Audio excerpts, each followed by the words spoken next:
ورحمۃ اللہ وبرکاتہ۔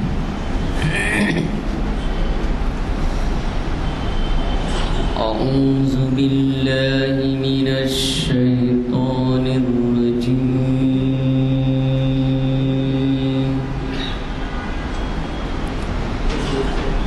بسم اللہ الرحمن الرحیم۔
الشیطان الرجیم، بسم اللہ الرحمن الرحیم۔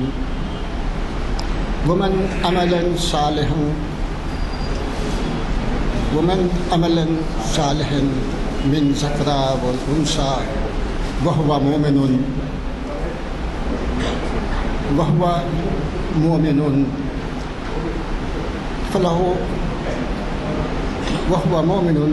فلنحيينه حیاة طیبہ وَلَنَجْزِيَنَّهُمْ أَجْرَهُمْ بِأَحْسَنِ بِمَا كَانُوا يَعْمَلُونَ۔ صدق اللہ العظیم۔ یہ آیت سورہ نحل کی 38ویں آیت ہے۔ اس کے اندر اللہ تعالیٰ مومنوں کے لیے ایک بہترین پیغام دیتے ہیں۔ اب دیکھیے، آپ قرآن کے الفاظ بالکل سادہ سے ہیں اور اس کے مفہوم کو آپ اچھی طرح سمجھ سکتے ہیں۔ من عمل صالحا، جو کوئی صالح عمل کرتے ہیں، من ذکر و انثى، چاہے وہ مرد ہو یا عورت ہو، وہو مومن، بشرطے کہ وہ مومن ہو۔ اس کے بعد اللہ تعالیٰ وعدہ فرماتے ہیں فَلَنُحْيِيَنَّهُ حَيَاةً طَيِّبَةً، فَلَنُحْيِيَنَّهُ، ہم اس کو پاکیزہ زندگی بخشتے ہیں، ہم ان کو پاکیزہ زندگی دیتے ہیں۔ فَلَنُحْيِيَنَّهُ حَيَاةً طَيِّبَةً۔ اس کے بعد اللہ تعالیٰ فرماتے ہیں لَنَجْزِيَنَّهُمْ أَجْرَهُمْ بِأَحْسَنِ، اور اس کو آخرت میں بھی بہترین اجر عطا فرمائیں گے، بما كانوا يعملون، جو کچھ بھی وہ کرتے ہیں، جو کچھ بھی وہ ان کا عمل ہوتا ہے، اس کے اوپر اللہ تعالیٰ آپ کو بہترین اجر عطا فرمائیں گے۔ تو اس آیت کا خلاصہ یوں دیکھیے، جو لوگ نیک عمل کرتے ہیں، اللہ کے احکام کے مطابق زندگی بسر کرتے ہیں، چاہے وہ مرد ہو یا عورت، لیکن یا بشرطے کہ وہ مومن ہو۔ اگر مومن ہیں، صالح عمل کرتے ہیں، تو یقیناً اللہ تعالیٰ کا یہ وعدہ ہے کہ ہم اس کے لیے پاکیزہ بہترین زندگی عطا فرمائیں گے۔ فَلَنَجْزِيَنَّهُمْ بِأَحْسَنِ طیبہ، بہترین زندگی ہم ان کو عطا فرمائیں گے اس جہاں کے اندر۔ اب اس کے بعد وَلَنَجْزِيَنَّهُمْ أَجْرَهُمْ، اس کے بعد کا جو اجر ہوگا نا وہ بھی بہترین اجر ہوگا، جو کچھ بھی وہ عمل کرتے ہیں، بما كانوا يعملون، جو کچھ بھی وہ عمل کرتے ہیں۔ تب یہ آیت کا مطلب بالکل صاف صاف ہے، آپ ذرا غور کریں تو آپ کو جو ہے پتہ چلے گا کہ مومن ہونا شرط ہے، اللہ کے احکام کی پابندی کرنا شرط ہے۔ اب آپ مومن کس کو کہتے ہیں، مومن کے کیا فرائض ہیں؟ اسی نشست کی پچھلی اس میں نے آیت ایک تلاوت کی تھی جس کے اندر اللہ تعالیٰ مومنی کے 4 صفات بیان فرمائے تھے، جس کے اندر اللہ تعالیٰ نے فرمایا فَلَهُمْ يَسْتَجِيبُوا رَبَّهُمْ، جو لوگ اللہ کے احکام کی پابندی کرتے ہیں۔ اللہ کے احکام کی پابندی کا مطلب اللہ تعالیٰ نے جن احکام کو کرنے کا حکم دیا، یعنی امر بالمعروف، اور جن کاموں سے روکا، نہی عن المنکر، وہ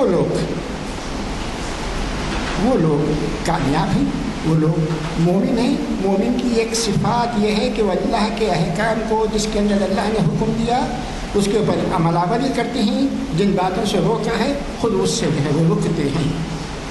اس کے بعد مومن کی شان یہ ہے کہ وہ نماز پابندی سے ادا کرتے ہیں، وقام الصلاۃ، وہ نماز پابندی سے ادا کرتے ہیں۔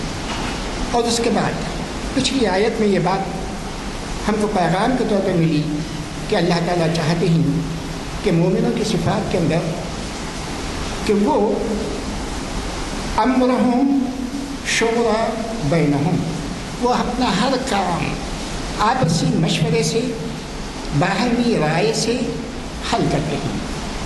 ہر کوئی اہم کام وہ آپسی مشورے سے، گھر میں بیوی بچوں سے ہو یا اپنے دوست احباب سے ہو، یا کچھ مسئلہ ہو تو علماء سے ہو، سیاسی لوگوں سے ہو یا دینی لوگوں سے ہو، مگر کوئی بھی کام جو کرتے ہیں نا وہ رائے مشورے سے کرتے ہیں۔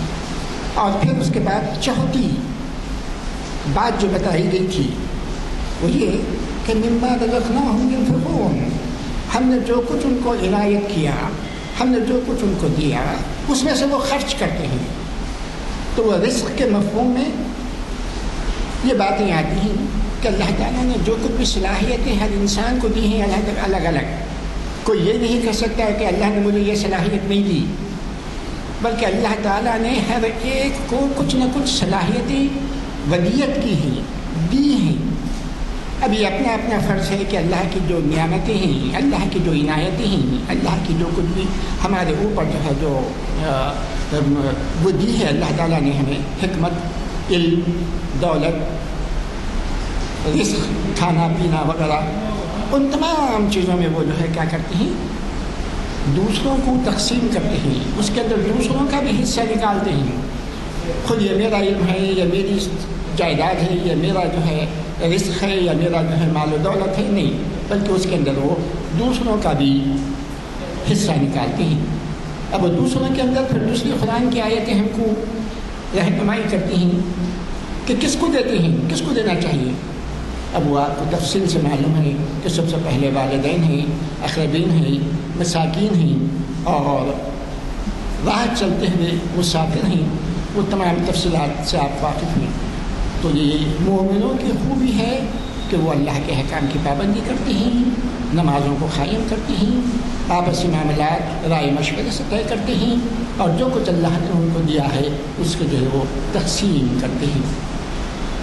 اب آئیے آج کے موضوع پر کہ آج جو ہے الحمدللہ اقبال شناسی کی 1080ویں نشست ہے، اور یہ بعد نماز عصر جامع مسجد عالیہ گن فاؤنڈری میں 27 جولائی کو منعقد ہو رہی ہے، اور اس کو آج مخاطب کرنے والے ہیں جناب پروفیسر مجید بیدار صاحب، اور ان کا عنوان ہے کہ اقبال کی شاعری میں یورپی اثرات۔ تو اقبال ایک بڑے عالمانہ، مذہبی اور سیاسی دونوں شخصیتوں کے حامل تھے۔ اب ان کے کلام کے اندر جہاں پہ قرآن اور حدیث کوٹ کوٹ کر بھری ہوئی ہے، تو انہوں نے اپنے تجربات سے، جو انہوں نے غیر ملکوں کا سفر کیا، وہاں کے لوگوں سے ملاقات کی، اس وقت کے بڑے بڑے شعراء، بڑے بڑے حکماء وغیرہ کا کیا نظریہ تھا، ان کے اثرات بھی ان کی شاعری کے اندر ملتے ہیں۔ ان کی شاعری پر ان کے اثرات جو پڑے ہیں وہ جو ہے اب یہ اس عنوان کے تحت مخاطب فرمائیں گے جناب مجید بیدار صاحب۔ میں گزارش کرتا ہوں ہمارے جنرل عابدین صاحب سے کہ وہ اپنی بات کو ہم لوگوں تک پہنچائیں۔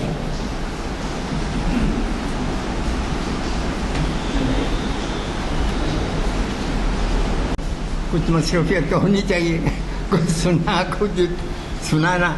تو اسی سلسلے میں مجھے ایک نظم ملی جو ایک 80-90 سال پہلے کی کتاب کی چھپی ہوئی ہے، مخزن الاخلاق اس کا نام ہے، اور وہ لاہور کی چھپی ہوئی ہے۔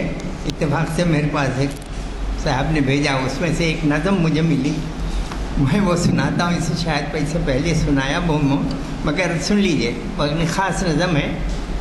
رنگ میں، الفاظ کو دیکھیے گا، رنگ میں آگ ہے پوشیدہ اگر 2/3، رنگ میں آگ ہے پوشیدہ اگر 2/3، نام ہے جس کا بشر اس میں ہے شر 2/3۔ منحصر قوت بازو پہ ہے دولت مندی، منحصر قوت بازو پہ ہے دولت مندی، دیکھ لو زور میں موجود ہے زر 2/3۔ ملک الموت سے دنیا میں ہراساں نہیں کون، ملک الموت سے دنیا میں ہراساں نہیں کون، جس کو کہتے ہیں نڈر اس میں ہے ڈر 2/3۔ ظالموں خوف کرو آہ کو سمجھو نہ حقیر، ظالموں خوف کرو آہ کو سمجھو نہ حقیر، جس کو لفظ اللہ میں ہے اس کا اثر 2/3۔ فیصدی زیادہ امیدوں کا نتیجہ ہے 0، فیصدی زیادہ امیدوں کا نتیجہ ہے 0، دیکھ لو 100 کے عدد میں ہے 0 2/3۔ فخر کرتا ہے جو انسان نہیں خر ہے وہ، فخر کرتا ہے جو انسان نہیں خر ہے وہ، جس طرح لفظ فخر میں ہے خر 2/3۔ صبر گرچہ ہے تلخ اکبر شیریں دیتا، جس طرح لفظ صبر رکھتا ہے بر 2/3۔ کھوئی منزل تو کہہ دیتی ہے شام شباب، راہ روکا ابھی باقی ہے سفر 2/3۔ خصلت بشر میں خیر پہ ہے شر ہی غالب، خصلت بشر میں خیر پہ ہے شر ہی غالب، صاف ظاہر ہے کہ بشر میں ہے شر 2/3۔ ایک چھوٹی سی انگلش کٹنگ ہے، وہ سنیے گا۔ آج کل کے حالات کے لحاظ سے ہم بول رہے ہیں یہ کام نہیں ہے، وہ نہیں مل رہا، وہ نہیں مل رہا، اس طرح when one door closes another opens, but we often look so regretfully upon that closed door that we do not see the one that was opened for us. Alexander Graham Bell کا ہوا ہے۔ شکریہ صاحب، السلام علیکم۔ الشیطان الرجیم، بسم اللہ الرحمن الرحیم۔ اللہ کا لاکھ لاکھ شکر ہے کہ اس نے ہمیں اشرف المخلوقات میں پیدا کیا، اور اس سے زیادہ اللہ کا شکر یہ ہے کہ ہم کو بندہ مومن بنایا، قرآن، حدیث اور اس کے توسط سے ہم کو سیکھنے کا علم بھی دیا۔ اسی سیکھنے کے علم کی خصوصیت کے توسط سے یہاں جو محافل کا انعقاد عمل میں لایا جاتا ہے، اس کا مقصد بھی یہی ہے کہ نئی نسل کو ہمارے آبا و اجداد سے ہی نہیں، ہمارے شعر و ادب سے ہی نہیں، ہمارے مفکرین، مورخین اور مستشرقین سے واقفیت دلائی جائے۔ آج کا دور جتنا پرآشوب دور ہے، اتنا پرآشوب دور کبھی نہیں رہا ہوگا۔ عالمی سطح پر ایک عجیب و غریب قسم کی کیفیت طاری ہے، اور پورے معاشرے میں آپ دیکھیے ہر شخص کو کچھ نہ کچھ ٹینشن ہے۔ تو یہ ٹینشن کیوں آتا ہے، اس کا علاج کیا ہے؟ اس کو مشرقی مفکرین نے حل کیا، مغربی مفکرین نے اس میں اضافہ کیا۔ لازمی ہے کہ معاشرے میں جو ہم زندگی گزارتے تھے، ہم لوگ جو زندگی گزارے، وہ معاشرہ آج نہیں ہے۔ کمبائنڈ فیملی ہوتی تھی، مشترکہ خاندان، نانا، دادا، چچا، پھپھا، خالو سب ہوتے تھے۔ اگر کچھ نہ بھی پڑھے تو تربیت کے مواقع تھے، نانا کچھ بتا دیتے، دادا کچھ بتا دیتے، کہانی قصے میں نانی دادی کچھ نہ کہے۔ آج کا معاشرہ کیا ہے؟ پورا جو ہے سرمایہ دارانہ معاشرہ ہے۔ تو ایسے وقت میں ہماری ذمہ داری دوہری ہو جاتی ہے، کیونکہ ہم مسلمان ہیں۔ مسلمان صرف کھانے پینے، مذہب کی پابندی کرنے کے لیے نہیں بھیجا گیا۔ کہا گیا کہ اب قیامت تک کوئی پیغمبر آنے والا نہیں ہے، تم خود اپنی امت کو سنوارنے سدھارنے کے ذمہ دار ہو۔ تو حاضرین کرام، انقلاب جو آتا ہے بڑی بڑی محفلوں سے نہیں، کچھ ذہن والے لوگ، کچھ فکر رکھنے والے لوگ یکجا ہوں تو انقلاب آتا ہے۔ اور علامہ اقبال کی تمام تر شاعری انقلابات کی دلیل ہے، اور انقلابات میں قصے قدیم و جدید کو مشترک کرنے کے لیے علامہ اقبال نے مشرقی دانشوروں کا بھی مطالعہ کیا، مغربی دانشوروں کا بھی مطالعہ کیا۔ جابر بن حیان، ان کی سائنس کی خدمات کو کوئی نظر انداز نہیں کر سکتا، مشرقی تھے۔ اور سب سے اہم ابن نفیس، جس نے دنیا میں پہلا دل کا آپریشن کیا، وہ بھی عرب کی سرزمین کا تھا۔ اور 700 سالہ جس کا جشن منایا گیا، جن کو ہم اردو میں بو علی سینا کہتے ہیں، انگریزی میں اس کو ابھی سینا کہتے ہیں، جس سے پہلی مرتبہ دنیا میں ثابت کیا کہ انسان کے جسم میں کتنی ہڈیاں ہیں۔ تو یہ مشرقی مفکرین انسان کی زندگی اور انسان کے رکھ رکھاؤ، تہذیب، شائستگی اور اس کے ساتھ ساتھ انسانیت کی تعلیم دیتے رہے۔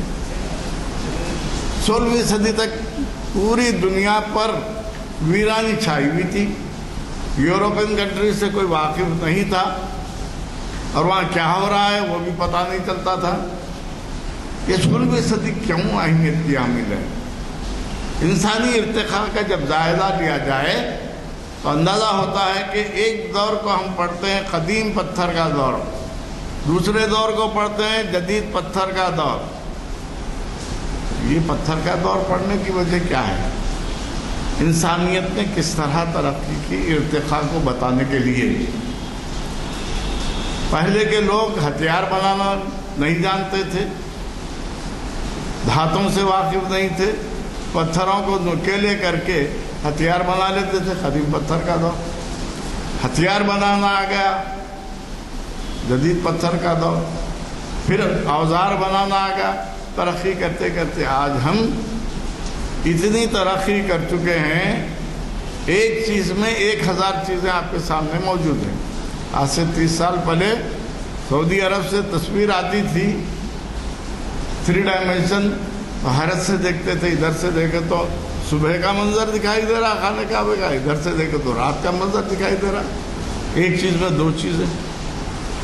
آج یہ ایک سیل ہے، اس میں میموری بھی ہے، اس میں فوٹو کھینچتا بھی ہے، اس میں ہر چیز محفوظ رکھی جا سکتی ہے۔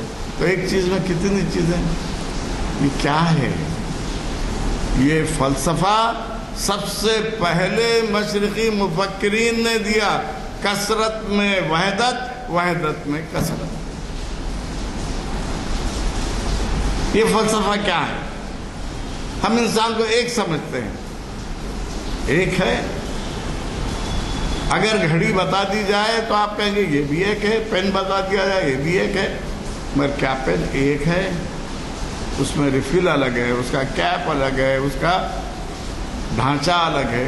تو کیا معلوم ہوا کہ دنیا میں جتنی چیزیں بنائی جا رہی ہیں، کثرت میں وحدت،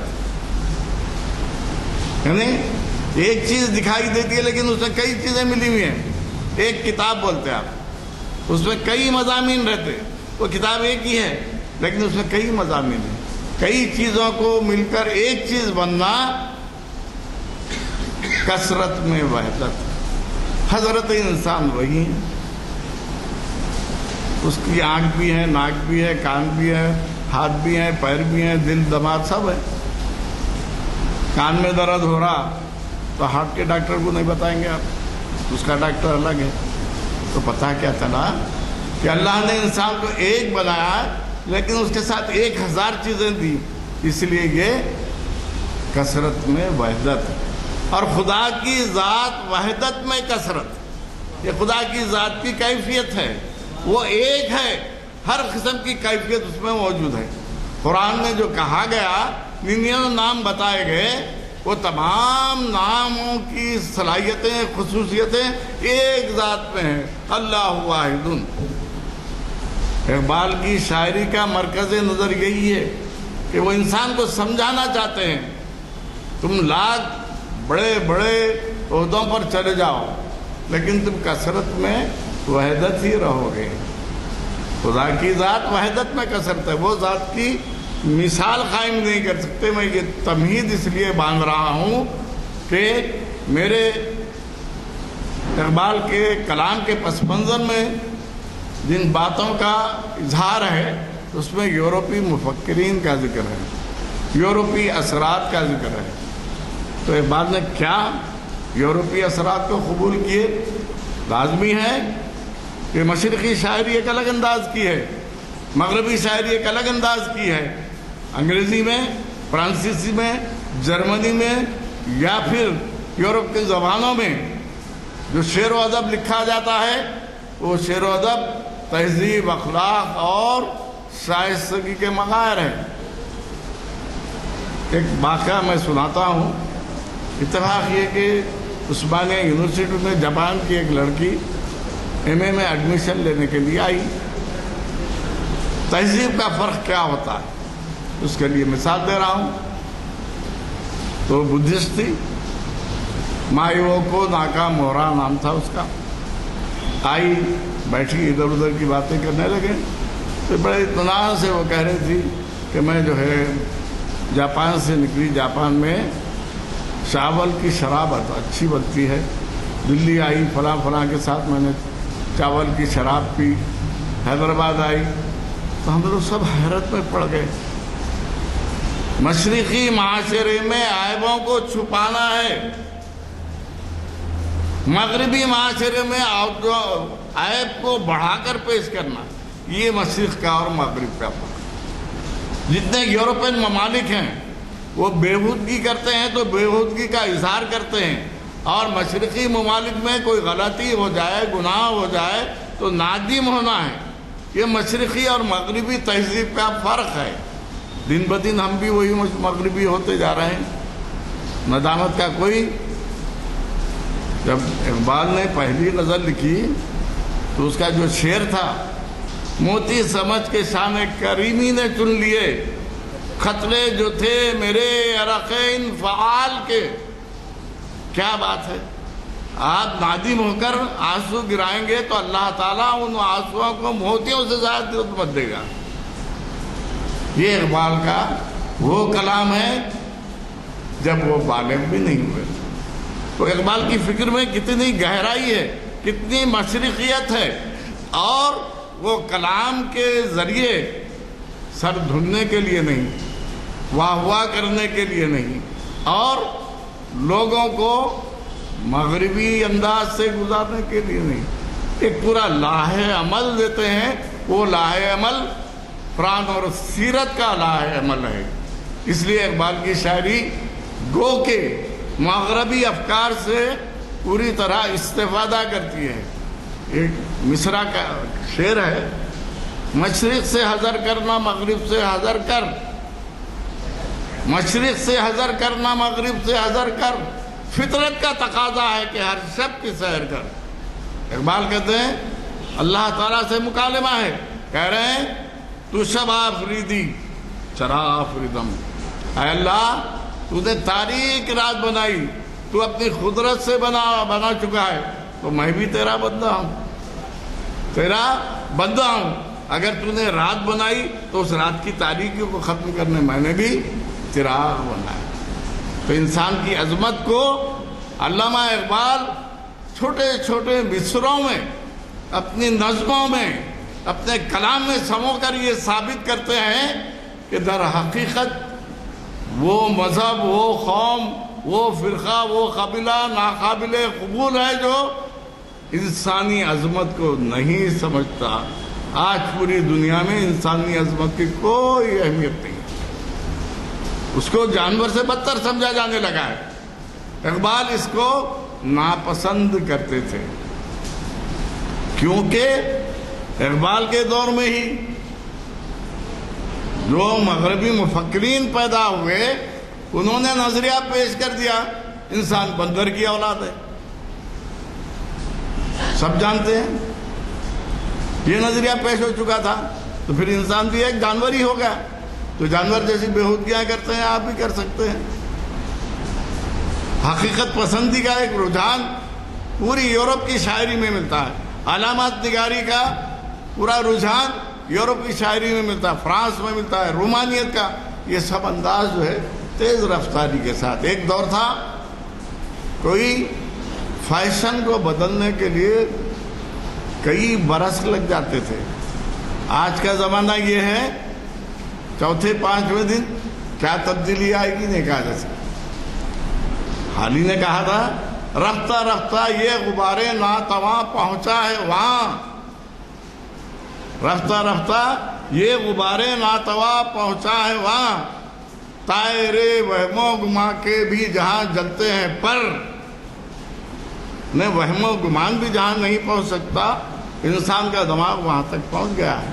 حقیقت ہے 1914 میں انتقال کرنے والا شاعر، اور علامہ اقبال نے خود کہا ہے کہ اگر حالی کی شاعری نہ ہوتی اور اکبر الہ آبادی کی شاعری نہ ہوتی تو میری شاعری بھی نہیں ہوتی۔ کہنے کا مطلب ہے استفادہ کرنا، دوسروں سے حاصل کرنا، خوبیوں کو اخذ کرنا، یہ صلاحیتیں آج کے معاشرے میں 0% ہے۔ بیمار ہوئے ڈاکٹر کے پاس ضرور جائیں گے، اور عید آئے گی تو تمام اپنی ضرورت کی چیزیں خریدیں گے، پاتابیں بھی خریدیں گے، دستی بھی، روٹی بھی، کتاب نہیں خریدیں گے۔ یہ ہمارے معاشرے کی عجیب و غریب۔ پھر علم آئے گا کیسا؟ بغیر کتاب پڑھ کے علم نہیں آ سکتا۔ اقبال نے اس دور میں ہیگیلین فلسفی بہت آگے بڑھ گئی تھی، مارکس کے نظریات بہت آگے بڑھ گئے تھے. اقبال کے زمانے میں ہی وہ بڑا انقلاب آیا جس کو مارکسزم کہتے ہیں. مساوات کا نام لے کر اور عورت اور مرد کے فرق کو ختم کرنے کو لے کر جو بحران مچا 1901 میں، تو کئی لوگوں نے کہا کہ اب تو مذہب گیا. کمیونزم آنے کے بعد مذہب کی کوئی اہمیت نہیں ہے. آج آپ دیکھ رہے ہیں کمیونزم کدھر ہے، روس کدھر ہے، کوئی نام لینے والا بھی نہیں. تو کیا ظاہر ہوتا ہے کہ یورپی فکر جو تھی مادیت کی طرف، یورپ کے جتنے مفکرین ہیں وہ مادیت کی طرف راغب کرتے ہیں، اور ہمارے مشرقی مفکرین مادیت نہیں روحانیت کی طرف. یہ بنیادی فرق ہے. بھائی جب معلوم تھا مادیت کے افکار ہیں تو اقبال نے ان افکار میں کن چیزوں کو لیا. میں دو باتیں کرنا چاہوں گا. اقبال نے اپنی شاعری کو روایتی شاعری نہیں رکھا، وہی پوری اردو شاعری حسن و عشق کی کیفیت اور زنانہ جذبات کی نمائندگی، اس کے ساتھ ساتھ گل و بلبل کی نمائندگی. یہ ایک روایتی شاعری ہندوستان میں چل رہی تھی. یہ شاعری فارسی میں بھی تھی، عربی میں بھی تھی، ترکی میں بھی تھی. اور ہندوستان کی جو زبان ہے جس کو ہم سنسکرت کہتے ہیں، اس میں بھی تدبر کی باتیں تھیں. لیکن اس تدبر کی باتوں کو جو حضرت امیر خسرو نے شروع کیا تھا، جو حضرت نظام الدین محبوب الہی نے کہا تھا، اس کی طرف توجہ دینے والوں کی نظریں مغرب کی طرف تھی.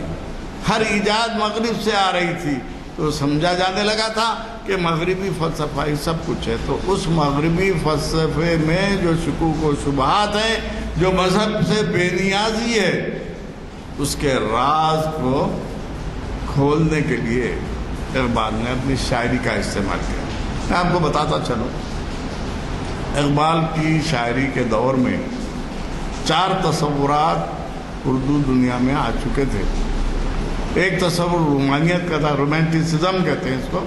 یہ فرانس سے شروع ہونے والی تحریک تھی. یہ نظریہ، یہ تصور بہت عام ہو چکا تھا، رومانٹسزم. دوسرا جو نظریہ آیا تھا ریالزم، حقیقت پسندی، وہ بھی آ چکا تھا. تیسرا جو نظریہ تھا خدا اور خدا کے پیغمبروں کا انکار، جو کمیونزم کہلاتا تھا، یہ نظریہ بھی آ چکا تھا. اور چوتھا جو نظریہ تھا، ایک نیا مذہب اسلام کے تبسم سے شروع ہوا، جس کو ہم کہتے ہیں بہائی مذہب، جو ایران سے شروع ہوا، جس کے بارے میں بہت کم معلومات ہیں. یہ بہائی مذہب نے اسلامی تعلیمات سے کچھ نتائج اخذ کر کے بہکانا شروع کر دیا. تو بہائیت تیزی سے پھیل رہی تھی، مذہب کے نام پر تھا وہ. یورپی مفکروں نے تو مذہب کے خلاف کہا تھا. تو اقبال جس وقت زندہ تھے، اس وقت جو شاعری اردو کی ہو رہی تھی، ہمارے شاعر اردو کے لکھ رہے تھے، خدا مر گیا ہے، خدا کا جنازہ لیے جا رہے ہیں فرشتے، خدا کو نیند آ گئی ہے، وہ سو رہا ہے. یہ سب اردو شاعری اقبال کے زمانے میں ہو رہی تھی. اقبال کے بعد بھی وہ شاعری کا رجحان رہا. ہمارے بہت بڑے شاعر نے اپنے شعری مجموعے کا نام ہی رکھا آوارہ سجدے. اب بولیے آپ، کیفی اعظمی کے شعری مجموعے کا نام ہے جس پہ ایوارڈ دیا گیا، آوارہ سجدے. کیا ہاہاکار مچی ہوئی رہی. میں وہ اس طرف توجہ لے جاتے ہوئے اقبال نے کیوں استفادہ کیا، پہلے ہی میں نے ان کا ایک شعر پڑھ دیا، مشرق سے حذر کرنا مغرب سے حذر کر، ہر شب کا تقاضا ہے، ہر بھول گیا میں، خیر چلیے. تو پہلے کہہ چکا ہوں وہ شعر. تو فطرت کا تقاضا ہے کہ ہر شب کی سحر کر. فطرت کسے کہتے ہیں؟ فطرت کے کیا تقاضے ہیں؟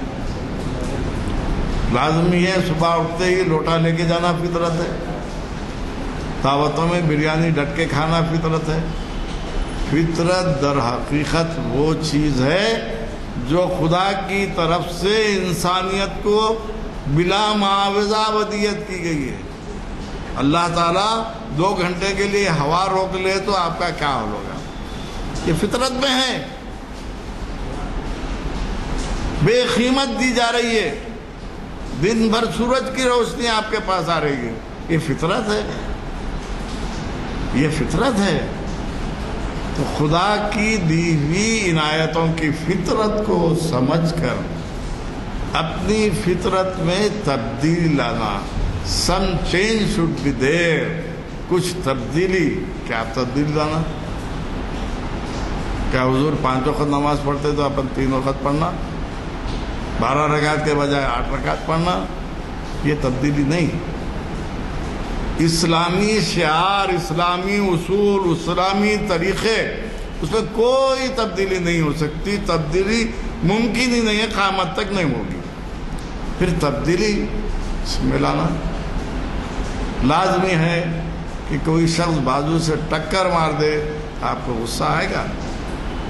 غصہ پی جانا سیرت نبوی کا سب سے بڑا طریقہ ہے. کیا ہم غصے کو پیتے ہیں؟ کیا ہم فطرت میں جو چیز ہمارے قریب آتی ہے، کوئی غلطی کرتا ہے معاف کر دینا، سیرت نبوی کے ہزارہا واقعات. تو یہ چھوٹی چھوٹی چیزیں جو ہماری زندگی میں ہے، یہ فطرت میں شامل ہے. نیچر پرستی شروع ہو گئی تھی اقبال کے دور میں ہی. میں بتا رہا تھا کہ آج فیشن تیزی سے بڑھ رہا ہے، انسانیت تیزی سے زوال پذیر ہے. کئی لوگ ایسے ہیں جو اسی شہر میں رہتے ہیں، اپنے سگے بھائیوں سے نہیں ملتے، عیدوں کو بھی نہیں ملتے. کیا یہ شعار اسلامی ہے؟ قطعی نہیں. تو میں بتا رہا تھا کہ اقبال نے ہیگیلین فلسفے، کیونکہ وہ فلسفے کے طالب علم تھے، مشرق اور مغرب کے تمام مفکرین کا گہرائی سے مطالعہ کیا، اور انہوں نے محسوس کیا کہ مشرقی فلسفہ یا مشرق میں جن لوگوں نے جو باتیں بتائی ہیں زندگی گزارنے کے لیے، پہلے تو بات ہوتی شعور کی، شعور کے بعد کہا گیا تحت الشعور، تحت الشعور کے بعد کہا گیا تحت الشعور نہیں، اور کچھ چیزیں ہیں اس میں تحت الشعور سے ہٹ کر ہے. کہ تمام جو نظریات قائم ہو رہے تھے، ان نظریات میں مغربی افکار سے فائدہ اٹھا کر مشرقی افکار کی اس میں آمیزش، اقبال کی شاعری کا تمام تر آمیزہ. انسان کو ننگا رہنے نہیں دینا چاہیے. کیوں؟ کہ یورپ میں یہ ہو رہا ہے، ہم جیسے پیدا ہوئے ہیں ویسے رہیں گے. یہ سب آزادیاں ہیں. تو علامہ اقبال کے دور میں تو یہ شروع نہیں ہوا تھا، لیکن کلب کلچر جو ماشاءاللہ سے ایران کا بھی حصہ تھا،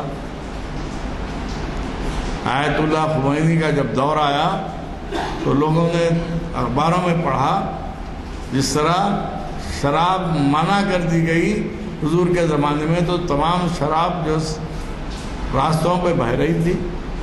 تو یہ بھی منظر 20ویں صدی میں دیکھا گیا کہ ایران میں وہی ہوا. تو کہنے کا مطلب علامہ اقبال متقی قیادت کے علمبردار تھے، کسی نظریے کے علمبار نہیں. جیسے کمیونزم ہے تو کمیونزم کا نظریہ جو ہے اجتماعی نظریہ ہے. اقبال یہ کہتے ہیں اجتماعیت اپنی جگہ، اسلام نے اس کو اہمیت دی ہے، مگر قیادت میں متقی آدمی، تقوی رکھنے والا آدمی ہی مستحق ہے. کیونکہ حضور نے فرمایا ہے تم میں سب سے بہتر وہی ہے. جو تقوی اختیار کرتا ہو. تو اب ہم دیکھیں ہمارے معاشرے میں، ہماری مساجد میں، ہماری سوسائٹیز میں کیا ہم اس پر غور کرتے ہیں کس آدمی کو لانا چاہیے؟ اور ہمارے انتخابات جو کچھ بھی ہو گئے ہیں، کیا ایک غریب آدمی انتخابات میں الیکشن میں حصہ لے گا بول کے سوچ سکتا ہے؟ کروڑوں روپیہ خرچ کرے تو وہ الیکشن میں جیت کے آتا ہے. تو ہم نے معاشرے کو تباہ و برباد کر دیا. اب تو حالت جو ہے ایجوکیشن منسٹر کے پاس ہی کروڑوں کا روپیہ نکل رہا ہے. یعنی ہنسی آتی ہے مجھ کو حضرت انسان پر، فعل بد خود کرے لعنت کرے شیطان پر. تو ہم معاشرے کو کس ڈگر پر لے جا رہے ہیں؟ اقبال اپنی شاعری سے یورپی مفکرین سے کچھ نتائج اخذ کر کے مشرقی مفکرین کے خیالات کو ہم آہنگ کر کے ایک صالح معاشرے کی بنیاد رکھنا چاہتے ہیں. ان کی شاعری کا پورا پس منظر یہی ہے. وہ کسی کو خوش کرنے کے لیے نہیں لکھتے. ارے گرو نانک پہ نظم لکھ دی، کیوں لکھی ہوں گی؟ سکھوں کو خوش کرنے کے لیے. آج ہمارا جو ذہن بن گیا ہے، اگر کوئی کسی کو 2 مرتبہ سلام کر دے، کوئی نہ کوئی مقصد ہوگا بھائی تو سلام نہیں کر رہا. تو یہ جو ذہن بن رہا ہے، یہ ذہن کیوں بن رہا ہے؟ ہم اپنے آپ پر معاشرے کی برائیوں کو طاری کر چکے ہیں. اس کی وجہ سے یہ معاشرہ بن رہا ہے. تو اقبال نے الیکشن میں حصہ بھی لیا، اقبال نے وکالت بھی کی. ان کی بڑی خواہش تھی کہ حیدرآباد میں ان کو نظام کے دور میں جج کا موقع مل جائے. خواہش اظہار ہوتی ہے انسان کی. دیکھیے، ہر انسان کی زندگی میں عورت کا ایک بڑا مقام ہے، اور وہی انسان کامیاب ہوتا ہے جو صالح خواتین کی صالح رائے کو قبول کرتا. اقبال کے خطوط پڑھیے تو معلوم ہوگا کہ انہوں نے ہمیشہ دوسروں سے مشورہ کیا. ان کو آنے سے کس نے روکا؟ وہ کون خاتون ہے، میں نام بولنا نہیں چاہتا. حیدرآباد اقبال نے جب لکھا تو انہوں نے کہا کہ اگر وہاں جاؤ گے خوب پیسہ ملے گا، خوب عزت ملے گی، لیکن تمہاری شاعری کا نکھار ختم ہو جائے گا. یہ خاتون مشورہ دے رہی ہے، اقبال اسے قبول کرتے. تو کہنے کا مطلب یہ کہ ہم آج کے معاشرے میں اپنی گھریلو عورتوں کو جو زچ کرتے ہیں، جو تکلیف دیتے ہیں، اور اس کا حق ہے، پکانا ضروری ہے، یہ سب چیزیں شعار اسلام کے مقاصد ہیں. اقبال کا شاعرانہ مزاج مشرقی تھا، اور انہوں نے بڑی خوش آئند بات یہ ہے کہ اقبال نے کوئی انگریزی اسٹینزا کی نقل نہیں کی. کئی انگریزی نظموں کے ترجمے انہوں نے پیش کیے. آپ جو پڑھتے ہیں، لب پہ آتی ہے دعا بن کے تمنا میری، یہ بھی انگریزی کا ترجمہ ہے. بچے کی دعا پڑھتے ہیں، یہ تمام چیزیں. پہلے انہوں نے کیا کیا؟ انگریزی ادب میں وہ خوبیاں جو مشرقی شاعری میں ادب میں نہیں دکھائی دیتی، اس کو اخذ کرنے کی کوشش کی. اقبال کا ابتدائی کلام آپ دیکھیں تو انگریزی کے ترجمے کئی نظموں کے موجود ہیں. ایک پہاڑ اور گلیری، وہ بھی ترجمہ ہے. اور سب سے اہم نظم جو ہے کہ جس میں رومانیت بھی ہے، حقیقت بھی ہے، ایک آرزو، کیا نظم ہے کہ دنیا کی محفلوں سے اکتا گیا ہوں یا رب. اقبال کہہ رہے ہیں اس زمانے میں، آج ہم حالات کو دیکھ کر اکتا گئے ہیں. ایک جو ہے چھوٹا سا جھوپڑا، ایک ندی بہتی رہے اور میں وہاں بیٹھا رہا ہوں. یہ جو پورا منظر ہے رومانٹک پوئٹری کی خصوصیت ہے جو اقبال کے کلام میں موجود ہے. میں یہ بتا رہا تھا رومانٹسزم جو ہے ہندوستان کی ایجاد نہیں ہے، فرانس سے آیا ہوا نظریہ ہے. تو اقبال نے رومانٹسزم کا وہ نظریہ جو مرد و عورت کو ایک دوسرے سے ملتا ہوا بتانا ہے، اس کو اختیار نہیں کیا.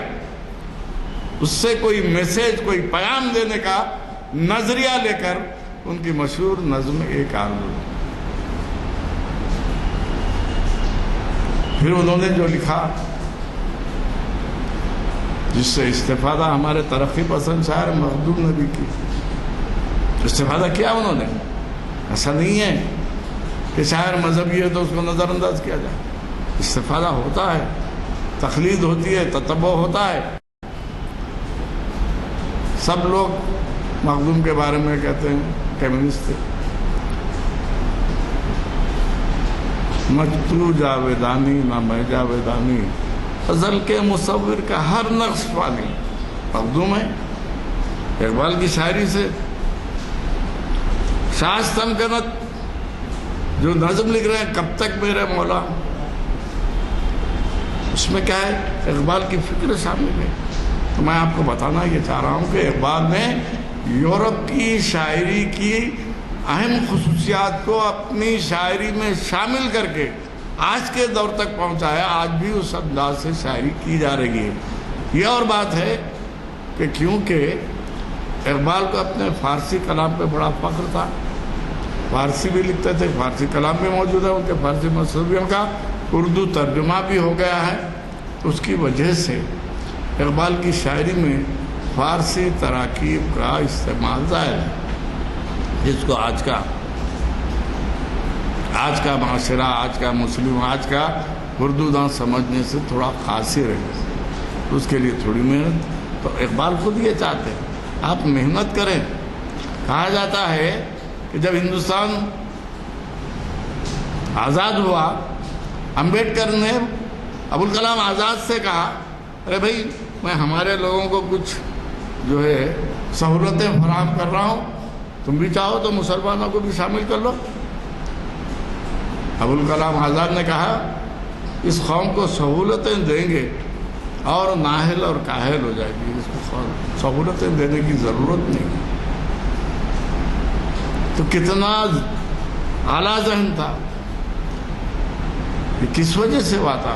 اور ایک بات اہم، ابوالکلام آزاد کے خطوط، ان کی پوری صحافت، ان کی تفسیر، ان کے تمام مضامین پڑھ لیجئے.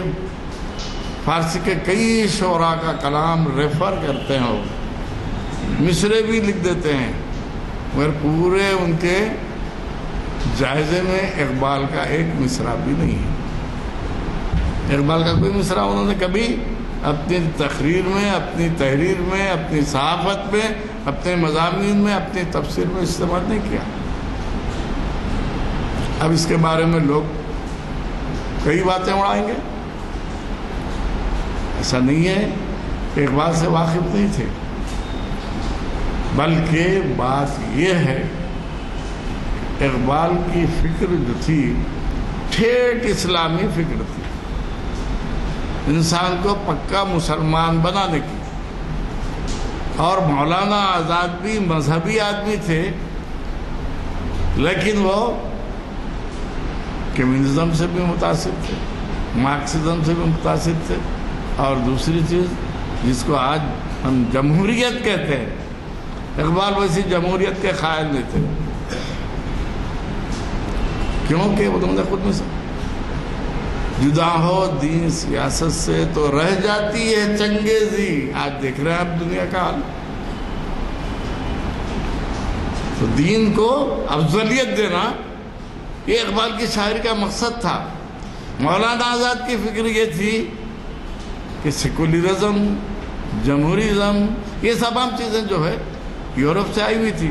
علامہ اقبال نے سیکولرزم کو پسند نہیں کیا اور مارکسزم کو پسند نہیں کیا، بلکہ انگریزی شاعری کا وہ نچوڑ، وہ خوبیاں، وہ خصوصیات جس سے ہم آمیز کر کے اردو شاعری کو مستحکم بنایا جا سکتا تھا، ان افکار کو استعمال کیا. میں نے بتایا کہ رومانیت کا انداز بھی ہے، حقیقت پسند ہے. سچ کہہ دوں برہمن گر تو برا نہ مانے، تیرے صنم کدے کے بت ہو گئے پرانے. کیا حقیقت پسندی ہے، یہ حقیقت پسندی ہے. اقبال کے پاس ریئلزم کا وہ فلسفہ جو یورپ سے آیا ہے، حقیقت پسندی بھی ہے، جمالیاتی تصور بھی ہے اور مساوات کا تصور، مگر مساوات کا وہ تصور ہے جو اسلام نے ہمارے سامنے رکھا ہے۔ کارل مارکس نے جو رکھا ہے وہ مساوات نہیں ہے۔ تو یہ بات ظاہر ہوئی، کانٹ کا فلسفہ نہیں ہے یہ۔ اقبال کا پورا دار و مدار قرآن و حدیث پر ہے، اس لیے وہ اپنی شاعری میں وہی باتیں کہتے ہیں جو قرآن اور حدیث سے ثابت ہیں اور اسی کو دنیا کے سامنے پیش کرنا چاہتے ہیں۔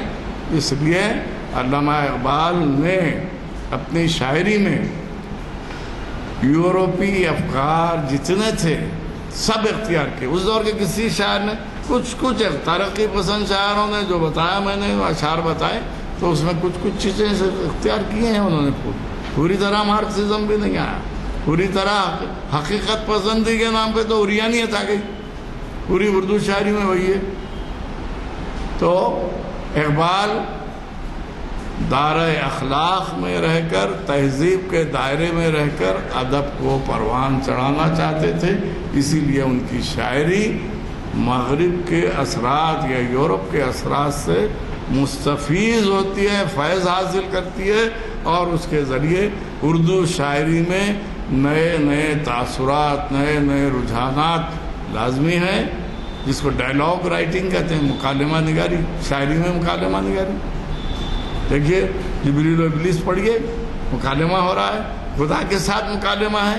یہ مکالمہ اردو شاعری میں نہیں تھا، یورپ سے آیا تھا، ڈائلاگ رائٹنگ۔ یہ سب چیزیں شاعری میں ان کے تقریباً نظموں میں مکالمہ نگاری ہے۔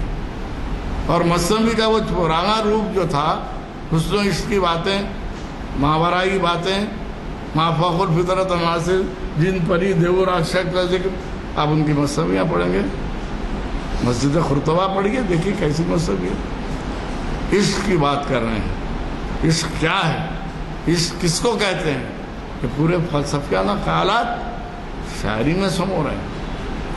کیوں کہ اقبال نے مشرق اور مغرب کے فلسفے کا مطالعہ کیا تھا، اور مغربی شعر و ادب میں جو رجحانات آ رہے تھے اس کے منفی اثرات کو نظر انداز کر کے مثبت اثرات کو اختیار کیا تھا۔